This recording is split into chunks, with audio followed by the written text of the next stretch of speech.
Boots, Right out of the gate is no, I agree. When I was in first grade, I used to have those. I used to crush it with those. I wouldn't wear them inside. I'd take them off, and then you'd put them in your locker with your locker room partner.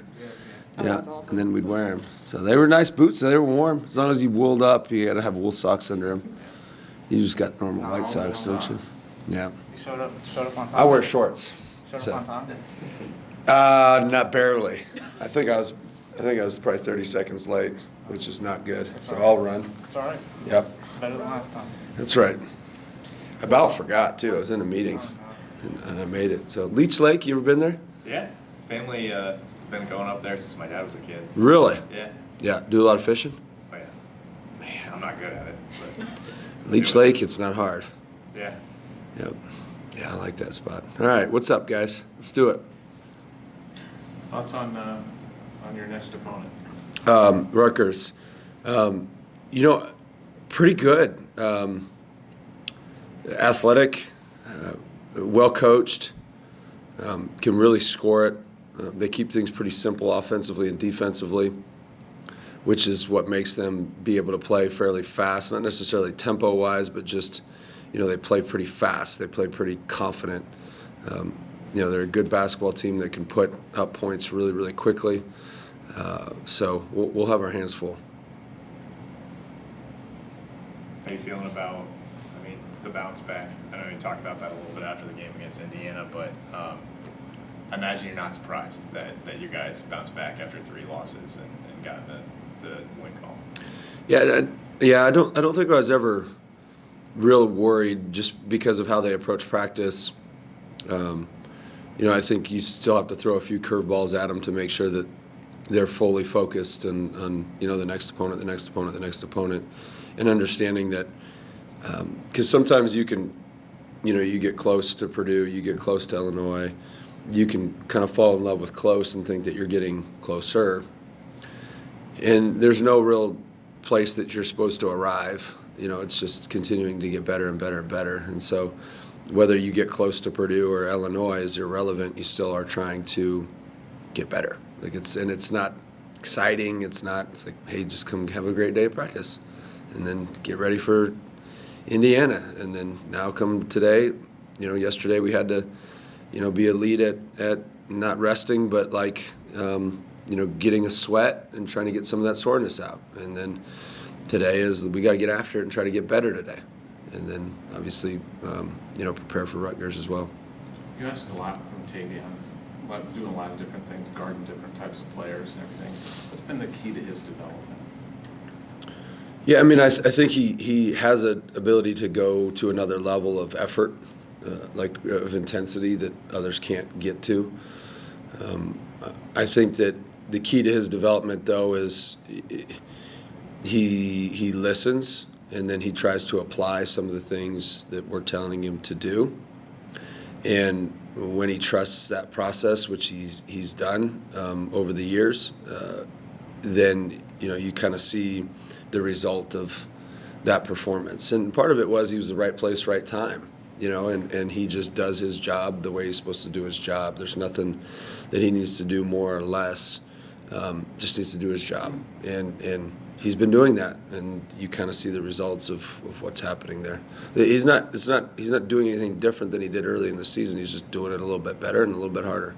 What do you recall Tate Sage's recruiting process, like how he got on your radar? What do you recall about that process?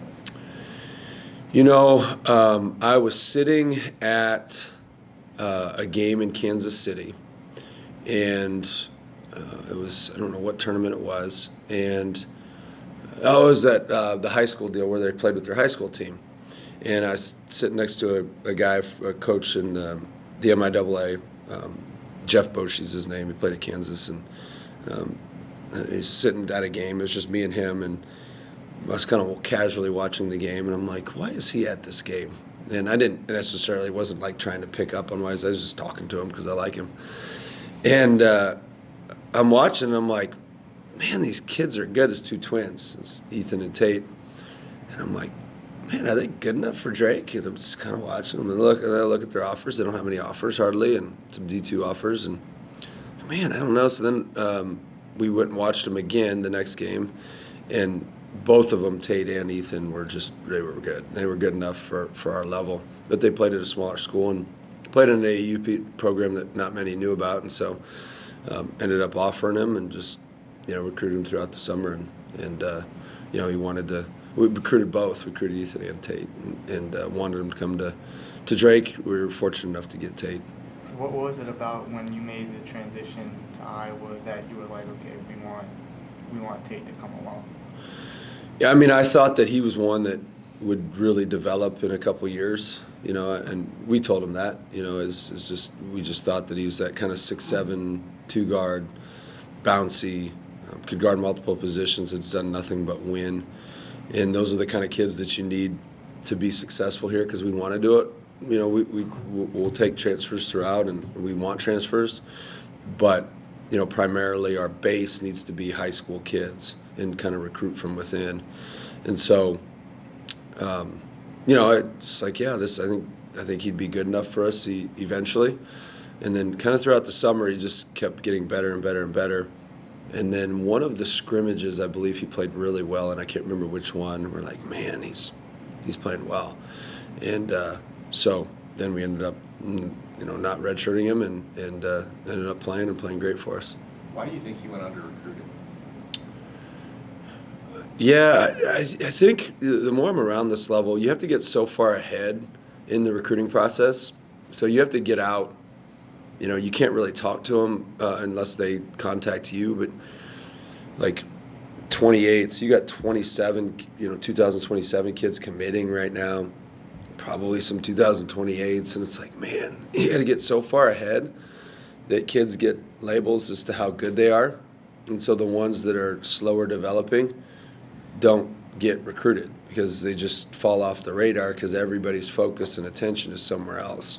And so then we were lucky enough to sit there, and at Drake, you recruit a little bit different. You just don't recruit the top 50 kids in the country. And so you have to find those essentially diamonds in the rough, as they would say, who essentially are good enough. But you just pass on them because they're not on that radar when they're, freshmen in high school. And so I think that's probably part of it. I think the other part is even I didn't realize how much of a guard he was. I thought he was more of like what I call a hybrid, which would be like a kind of 3-4, can bounce between positions, big and guards. But he's more of a guard. He's more of a 2-guard. Can honestly swing more to a 1 than he can a 4, to be honest. And so that's another thing we probably didn't realize when we recruited him. Is that like ball handling, vision? Yeah, ball handling, passing, just your spacing, how you space naturally, just the natural kind of feel for those guards. How often do you just kind of randomly find a guy like that? Because it seems like maybe Tate, you weren't really watching him, and went to that game to watch him, but you found him. Yeah, those are usually your better players because you kind of go in and you're just like, I kind of like that kid, and your eye just moves to him, and because he fits and he can play and all those things. Obviously Bennett, all the kids that I've had, Trevor Hudgens, a guard that I had before, I saw him the last tournament of the summer. I remember seeing him and like, man, this kid's pretty good. Well, he was on the second team of Mocan. Well, Mocan's first team had a guy by the name of Trey Young on it. And so we ended up getting him. So, yeah, I mean, that's probably some of your better players are those kind of kids. To be completely honest, Rutgers doesn't have the type of resume that the last 5 teams you played since the calendar turned over. How do you make sure there's not guys aren't overlooking? Yeah, I mean, I watched the Maryland game the other day. It was Maryland and who did they play? The game they had Penn State. And they were both 0-6. And an 0-6 Big Ten team's a lot different than an 0-6 other league team. I mean, those teams are pretty good, and you're just like, whoa, those are guys that haven't won in the league, and those guys are pretty good. I mean, Penn State had a couple teams beat at home this year, so I think our guys understand that this is a Big Ten team. They're very well coached, and they've got a lot of talent, and we need to make sure that we bring our best effort to be able to give ourselves a chance. I know you said you don't pay attention really to the outside noise. I mean, Bennett was getting a little bit of heat too because he's supposed to be this honorable mention All-American and he didn't have a great 3-game stretch. Is he kind of like you? I mean, what do you perceive there? Because he just came back and had another awesome game, and I mean, yeah. What do you perceive there in terms of him and outside noise? Yeah, good question. I didn't see any of that stuff. If I would have, I see now. If I see some of that stuff, it's like about a player, then I get like mother bear. I get real mad. But that's why I don't look at it, because I don't care if people say stuff about me. I can make fun of myself all day long. But I would guess he's probably more along the lines of me, but he's also probably a 22-year-old, 23-year-old version of me. I don't know what he is, 22 probably, version of that. So regardless of how I can manage that stuff, it's probably more difficult for a guy that works with a level of humility to manage and navigate those kind of things as well. Because there's probably more noise at this level than people realize, whether it's from, now you have agents involved, you have media, you have family and friends that think you should be doing a certain thing. And you try to play to that. And I don't think he necessarily does. But there's always things in the back of your mind that make it so that it's like, well, why wouldn't I just do what I've done this whole year? Why wouldn't I just listen to the same people that I've listened to my entire life? Let's just listen to those people and do the same things that I've done my entire life. But inevitably, you accidentally start to think, I don't want to lose something that you feel like you've gained necessarily, because a lot of these people at this level, as you get to this level, it becomes more and more difficult. And then you have a little success at this level, and I'm not just talking about him, I'm just talking about in general. You have a little success at this level, and you think that you've gained something that you can actually lose, when in reality, you really haven't gained anything, because it's really what you do today that matters, right? And so then they put this undue pressure to not fail, or to not lose something, instead of continuing to try to gain and earn and get something, if that makes sense. Because whether or not, like, let's just use Bennett specifically, whether or not he's good enough for the NBA is not his control. He has no control over that whatsoever. Just like we have no control over whether we win or lose a game. You do have control as how hard you compete and how hard you attack those things. And so when we talk about process focus, that's what it is. You just don't control some of those things that you think you do that creates the level of anxiety that hurts your performance, and then you've got problems. So long answer, I think that he does a much better job. My guess is his social media is off. I think most of our guys is off. I think your hardest time is when you win a couple games in a row. You may turn it on to feel some of that sense of outside love that isn't really love in reality anyway. And so that's probably the hardest times to manage that. The Big Ten Network did a feature on Bennett, and he talked about, a letter that you had handwritten him during the recruiting process. Is handwriting letters, is that something that you do like pretty routinely to guys? Was that a one-off? And I guess can you kind of just walk through that? Yeah, no, it's not something that I do routinely. I do like handwritten letters. They're a little bit better. Not necessarily always in the recruiting process. Probably done it, 20 times in my career, to be honest. I haven't done it a ton. Sometimes it's just good. The handwritten notes are just, I don't know, I'm old school in regards to that. A text is easy, but it takes time to actually write a note. I think specific to that situation, we had recruited him a whole year, and there was just something that wouldn't get him over the hump. And I think sometimes when you're trying to, because I was trying to go to Division I when I came out of high school, and I think sometimes when you're trying to go to Division I, you sometimes can forget what you're actually going to college for, and it's not to be Division I. What it's for is those relationships and your ability to grow through the game of basketball, your ability to become a better man, better husband, better father, all those things through a game, and then to bring joy to people's lives because they see you play and they see how you act and stuff like that. And so you just needed to sometimes write that down, like, hey, this is why you're special. It's not because you can play the game of basketball. It's because you can change people's lives because of when they see you, they're like, man, this dude's humble. He works with, unselfishness, but yet he's a fierce competitor and he's chasing his dreams and his goals and stuff like that. I can do that too.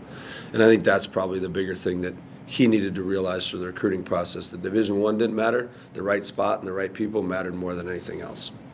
Could you tell when he was in high school that he had the potential to play at this level? I thought when we recruited him, he was a mid-major player. That's what I thought. And so I actually went and watched his high school when we got this job because I'm like, would I have recruited Bennett to this level? It was close. It'd have been close. Yeah, it'd have been for sure mid-major. I definitely would have recruited him at Drake, 100%. Just watching his high school film. Once we got him, then I thought he was a high major kid. Yeah, once I coached him for a while, I was like, yeah, he's probably high major. But, if you would have saw his first scrimmage, you would have been like, ooh. His first, big physical game, you'd be like, oh, maybe not. But kids progress differently, and so. But that's the nice part about him going to Division II, is able to go to there and then play in a scrimmage and, be awful in the scrimmage. And I remember him coming down and being like, man, I got humbled there. And then we went scrimmage to Division I after that. He was unbelievable. And I think he had 20 points, dunked on somebody, won by 30 or 35 or something like that. And he was much better in that one. So he's a good player. With how rare it is to have a player really stick through the process of going through multiple changes with coaches, following coaches as long as he has, what does it mean for him to stick by the developmental side that you've been working with Bennett for so long now? Yeah, he's picked people, and he's picked the right, not necessarily just me, but the whole staff, the whole players. He's always picked people, and it's worked out for him very, very well. And he's made a lot of right decisions by picking those people. Not necessarily just me, but my staff, his teammates, that sort of thing. And so he's always done that. And as long as he continues to do that, he's gonna make the right moves. And sometimes there's gonna be some adversity, which you'll see probably throughout the year still. And then sometimes it's just like, oh, well, that made sense, and he kind of sticks with that faith of he's picked the right people. When you were recruiting kids that you viewed to be mid-major at the D2 level, I guess how did that go? For Bennett in particular, just trying to keep that quiet, so maybe the UNIs or UMKCs wouldn't get hear about him or want to go see him. We wouldn't let kids post their offers, or they wouldn't get the offer.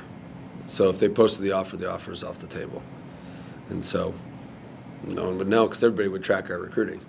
And so I think they probably did at Drake as well a little bit. And so just because we had a niche for finding those kind of kids, so then you push, and a lot of coaches probably don't work real hard on the recruiting trail. And so then it's, you offer them and then 10 people offer them the next day. All right. And so we just didn't let them post their offers. And then, part of, though, I will say this, it's a little easier to find the diamonds in the rough at that level because, and even at the probably low and mid-major levels, because, if they're not good enough, if they're not a mid-major player, they're still a D2 player. So it's even if they're not that mid, they're still that. And so you're still fine. And they can still develop, and you can still win games with them. If you miss here and you get a D2 player that you thought was a high major player, you're going to have some problems, right? You're going to have some problems. You're not going to win a lot of games. And so to actually trust that evaluation is a little bit more difficult at this level because you miss and you're not going to win.